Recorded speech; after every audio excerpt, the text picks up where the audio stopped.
16 कोटीच्या गैरव्यवहाराप्रकरणी संचालकांकडून म्हणणे सादर. जिल्हा बँक पुढील सुनावणी 12 ऑगस्ट रोजी. जिल्हा मध्यवर्ती सहकारी बँकेतील कथित 16,59,00,000 रुपयांच्या आर्थिक अनियमितता प्रकरणी आजी माजी संचालकांनी चौकशी अधिकाऱ्यांसमोर आपली बाजू मांडली आणि या प्रकरणी नेमण्यात आलेले चौकशी अधिकारी तथा निवृत्त जिल्हा न्यायाधीश M.R. मकरे यांच्यासमोर पार पडलेल्या सुनावणीत दोषारोप नोटीस बजावण्यात आलेल्या आजी माजी संचालकांच्या वतीनं त्यांच्या वकिलांनी सविस्तर म्हणणे मांडले आणि स्पष्टीकरण सादर केले आणि या सुनावणीनंतर आता या चौकशीची पुढील सुनावणी 12 ऑगस्ट रोजी होणार आहे. बँकेच्या मागील संचालक मंडळाच्या कार्यकाळात विविध खर्चांच्या व्यवहारांमध्ये अनियमितता होऊन बँकेचे सुमारे 16,59,00,000 रुपयांचे नुकसान झाल्याचा प्राथमिक निष्कर्ष चौकशीत नोंदवण्यात आलेला होता आणि या पार्श्वभूमीवर महाराष्ट्र सहकारी संस्था अधिनियमाच्या कलम 88 अंतर्गत सुरू असलेल्या चौकशीत आजी माजी संचालक, तत्कालीन अधिकारी तसेच विद्यमान अधिकाऱ्यांसह तब्बल 57 जणांना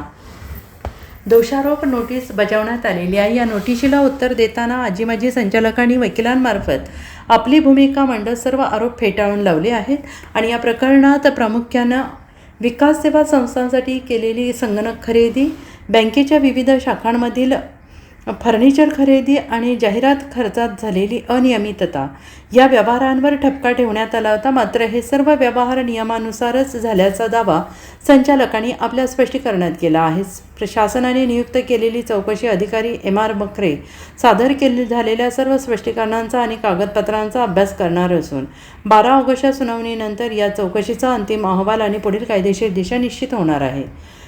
bureau report SBN Marathi, Sangli.